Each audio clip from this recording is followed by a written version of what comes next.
비록 잠깐 피었다가 사라지지만 여러분, 목련이 아름다운 이유를 아십니까? 아직 꽃을 피우기 이른 때에 누구보다 먼저 꽃망울을 터뜨리며 나오기 때문에 목련이 아름답다, 이렇게 이야기합니다.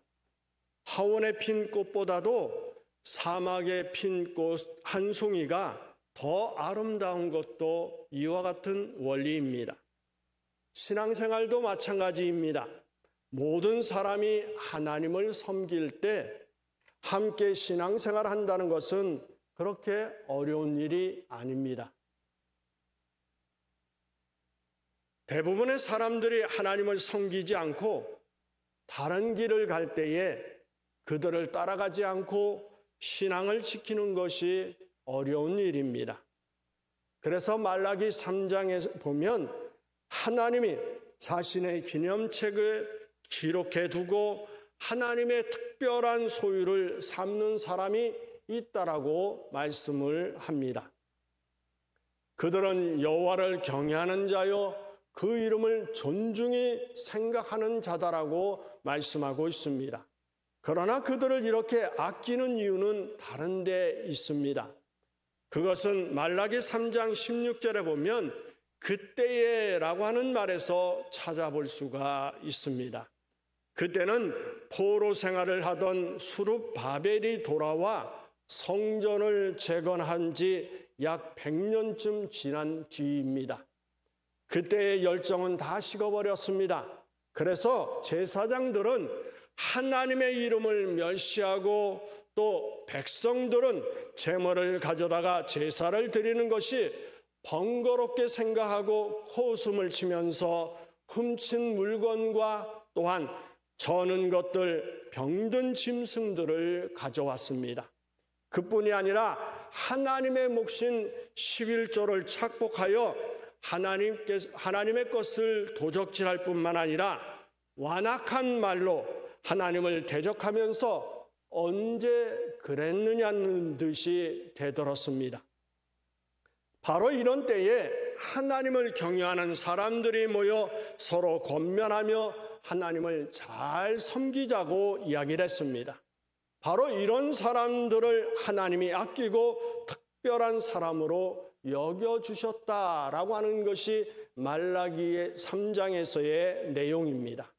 이 두 가지의 모습은 우리가 살고 있는 지금 우리의 모습이라 해도 어색하지 않을 것입니다. 이런 시대에 하나님이 찾으시는 사람은 어떤 사람일까요? 오늘 우리는 하나님이 들어쓰신 온예를 통해서 살펴보려고 합니다. 온예이라고 하는 뜻은 하나님은 나의 힘이시다. 또 하나는 하나님은 나를 도우신다라고 하는 뜻을 갖고 있습니다. 그러나 온예의 됨됨이를 살펴보는 것이 아니라 온예를 불러 쓰신 하나님을 경험하는 이 시간에 되길 바라는 마음에 오늘의 온예이라고 하는 사람을 선택했습니다. 그리고 그를 통하여 이 시대에 하나님이 쓰시는 사람은 과연 어떤 사람일까 생각해 보려고 합니다. 온예이 살고 있던 시대는 바로 사사시대라고 부릅니다.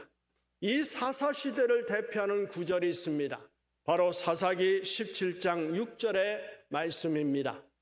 그때에는 이스라엘의 왕이 없었으므로 사람마다 자기 소견에 옳은 대로 행하였더라라고 말씀하고 있습니다.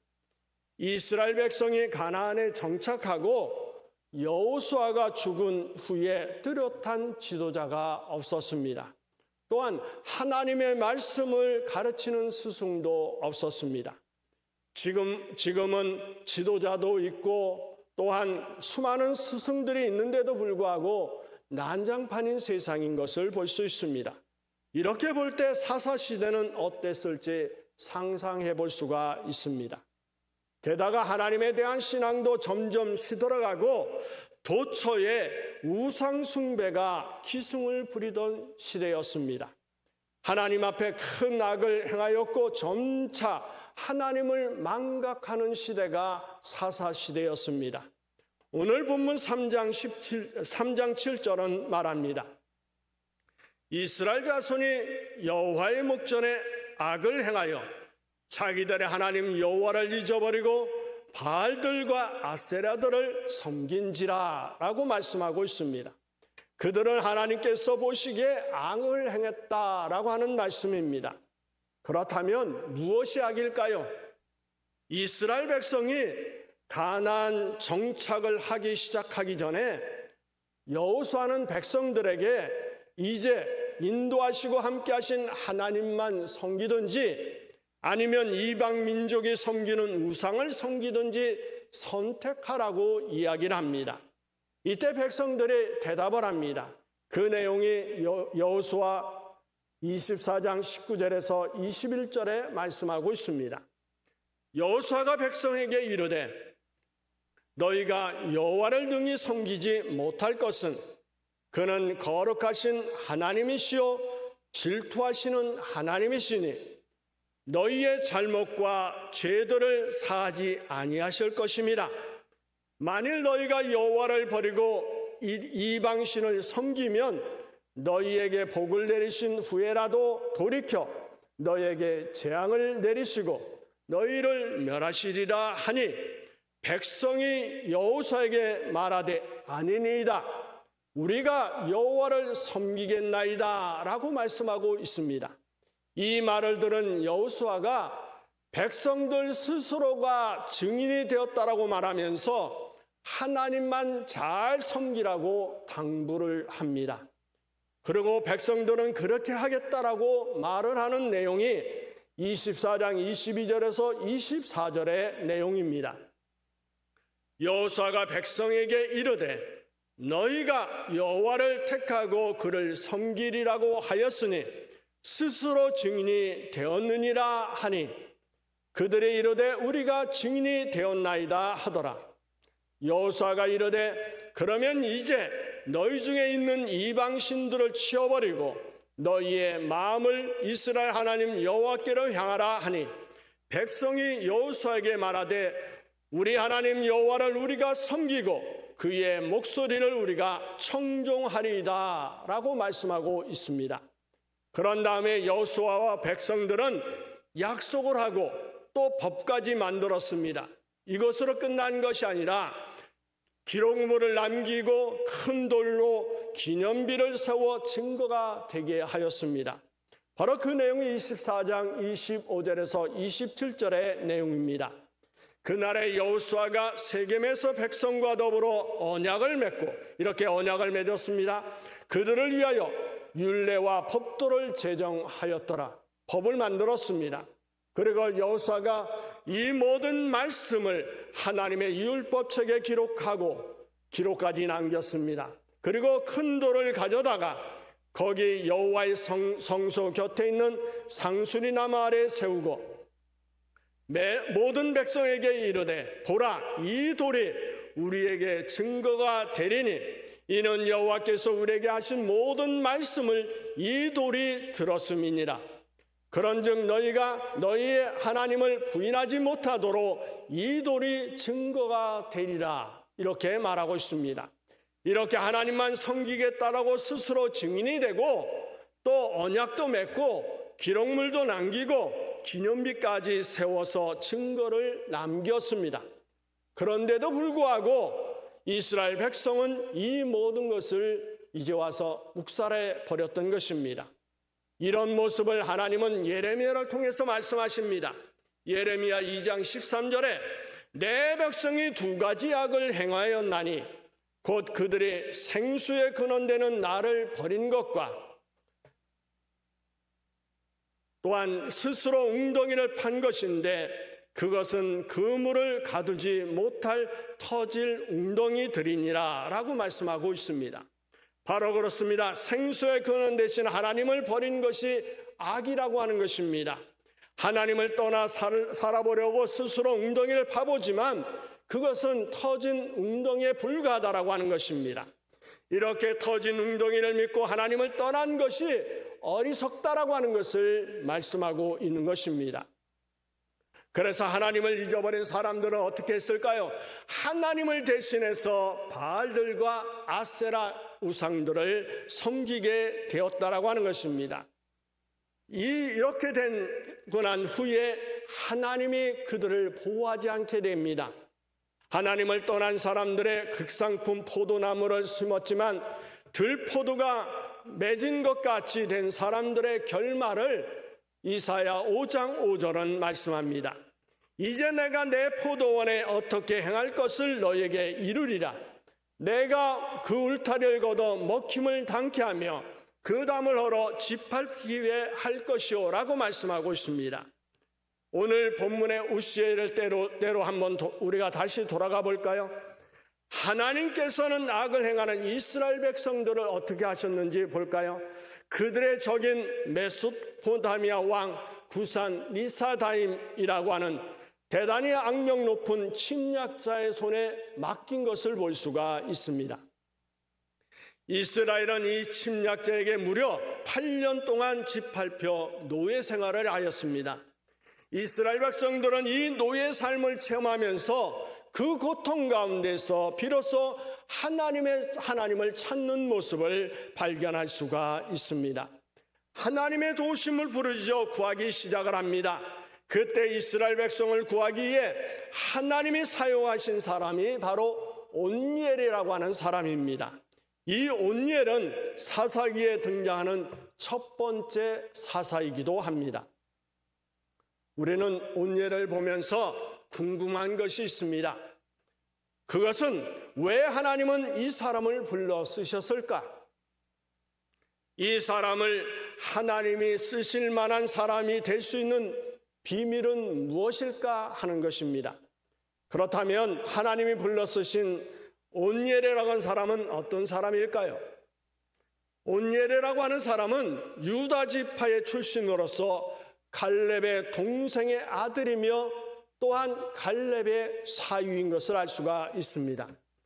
또한 우리는 갈렙이라고 하는 사람을 너무 잘 알고 있지요. 여호수아와 함께 가나안 정탐을 갔던 충성스러운 사람입니다.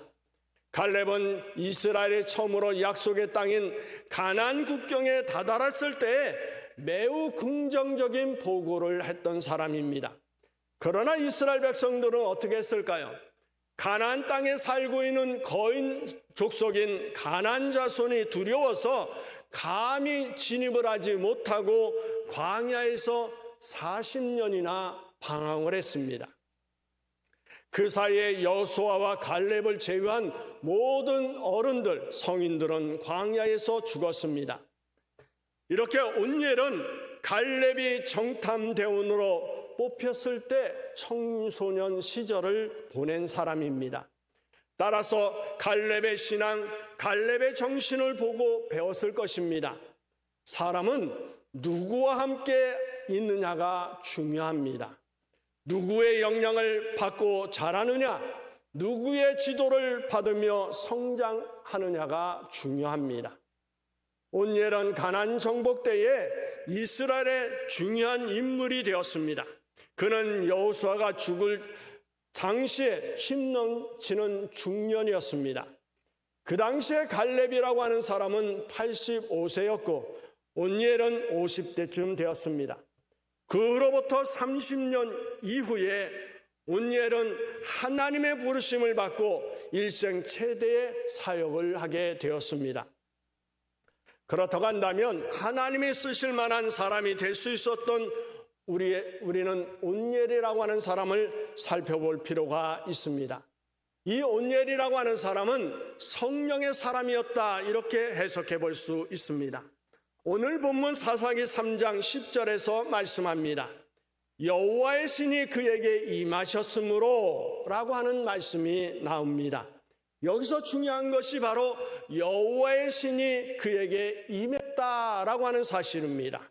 그랬을 때에 바로 이 구산 리사다임을 이기게 됐다라고 하는 것입니다. 온니엘의 하나님이 쓰시는 사사가 된 것은 그에게 재능이 있었기 때문이 아닙니다. 그가 용감했기 때문도 아닙니다. 그에게 하나님의 신이 임했기 때문이라고 하는 사실입니다. 온일이 구산 리사다임과 싸워서 이길 수 있었던 것은 바로 하나님의 신 때문이라고 하는 것, 여호와의 신 성령이 임했기 때문이라고 하는 것을 우리는 알 수 있습니다.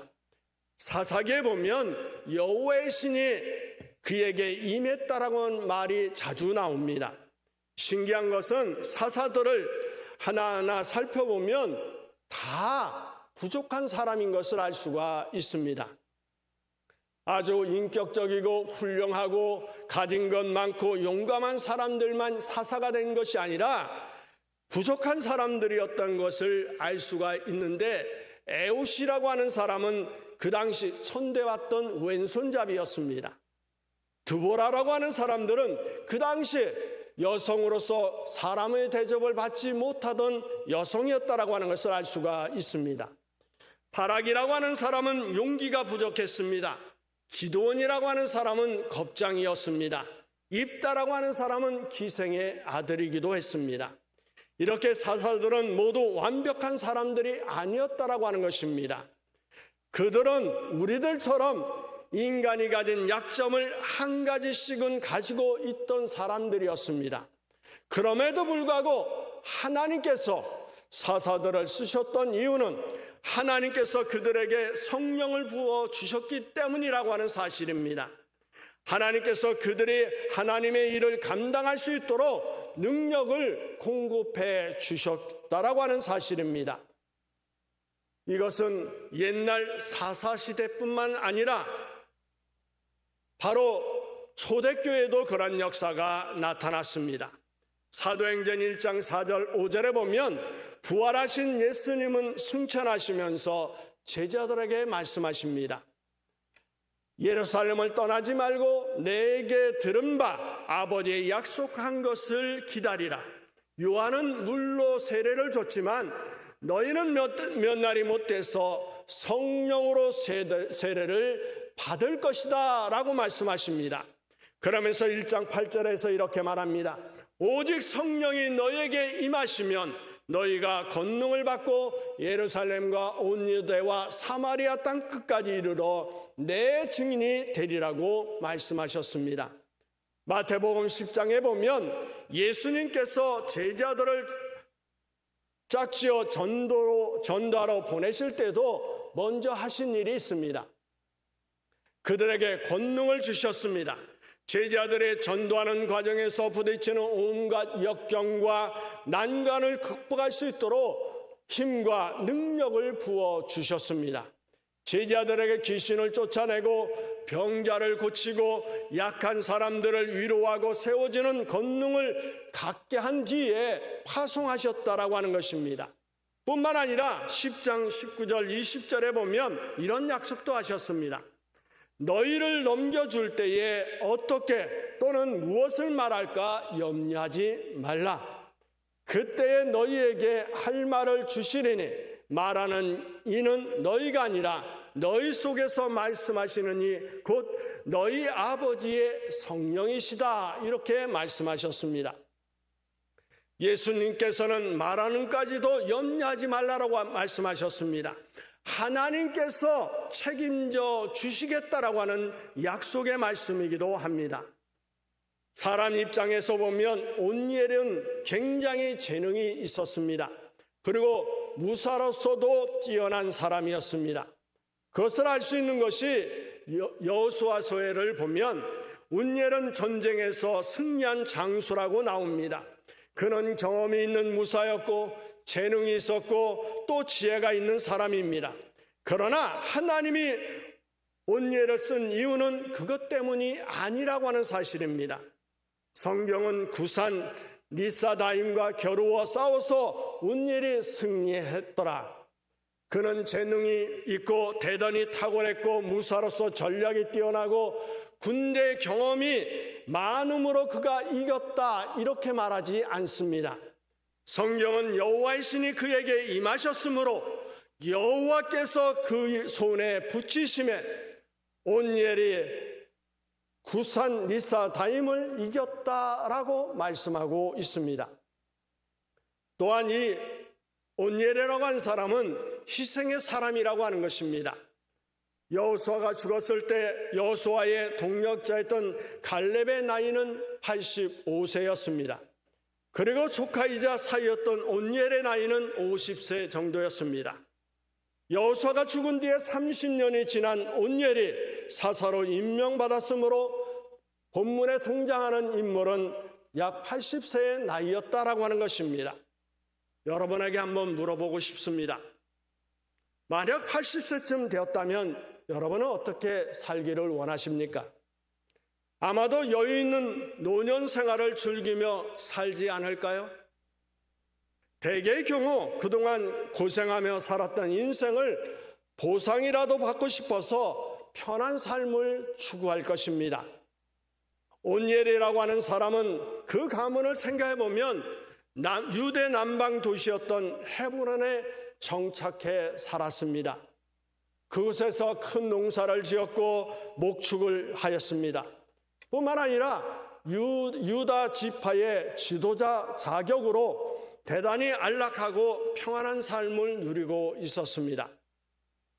그런데 이스라엘의 위기가 찾아왔습니다. 이스라엘 백성들은 8년 동안 고생을 하고 살았습니다. 이때 하나님이 이 시대에 깨워줄 구원할 사람을 찾고 있었습니다. 바로 온니엘이라고 하는 사람을 불렀다라고 하는 사람인 것입니다. 온니엘의 개인적으로 볼 때는 굉장한 희생이었습니다. 자신의 안락을 추구한다고 해서 시비할 사람도 없는데도 불구하고 자원해서 이 고통의 길을 선택했습니다. 그 결과가 어떻게 됐을까요? 오늘 본문 11절을 볼까요? 11절에서 이렇게 얘기합니다. 우리 한번 다 같이 읽을까요? 그 땅이 평온한 지 40년에. 여기서 중요한 것이 뭘까요? 40년 동안 평화가 유지되었다라고 하는 사실입니다. 온니엘 한 사람의 희생과 헌신으로 그 땅에 40년간의 평화가 찾아왔다라고 하는 사실을 우리는 기억해야 합니다. 위대한 역사를 창조한 사람의 배후에는 언제나 한 알의 비랄처럼 희생을 아끼지 않은 사람이 있었다라고 하는 사실입니다. 그런데 우리 시대에는 희생과 헌신의 자세가 부족합니다. 서로 자기만 편하려고 합니다. 그러면 결국 다음 세대는 망할 수밖에 없습니다. 다음 세대의 번영을 위해 지금 우리가 눈물과 피를 흘리며 자신을 버리는 희생을 감수해야 합니다.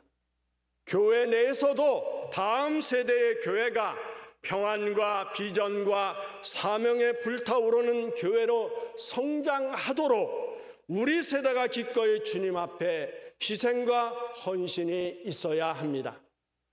하나님이 온니엘을 들어 쓰신 이유가 있습니다. 그는 젊을 때부터 갈렙과 함께 생활을 하면서 갈렙을 통해서 신앙과 용기를 배웠습니다. 하나님이 함께 하신다면 불가능이 없다는 사실을 체험했습니다. 그는 성령에 이끌리는 사람이었고 자신의 평안과 안정보다는 나라와 민족을 위해 희생할 줄 아는 사람이었다라고 하는 것입니다. 하나님은 이렇게 준비된 사람을 성령으로 일하도록 만들어 주십니다. 사람이 보기에 부족하더라도 하나님은 하나님의 방법으로 하나님의 일을 하도록 만들어 주십니다. 온니엘처럼 여러분도 성령의 사람, 희생의 사람이 되시기를 바랍니다. 삶의 진정한 보람을 자기 안일과 평안에서 찾는 것이 아니라 다음 세대를 위한 희생과 헌신을 통해서 새로운 역사를 창조하고 부족하지만 하나님께 쓰임받는 여러분이 되시기를 예수의 이름으로 축원합니다. 마음의 경영은 사람에게 있어도 말의 응답은 하나님께로부터 옵니다. 사람이 마음으로 자기의 길을 계획한다 할지라도 그 걸음을 인도하시는 분은 하나님이라고 하는 것을 믿으시기 바랍니다. 제비는 사람이 뽑지만 모든 일을 작정하기는 하나님께 있다라고 하는 것을 믿으시기 바랍니다.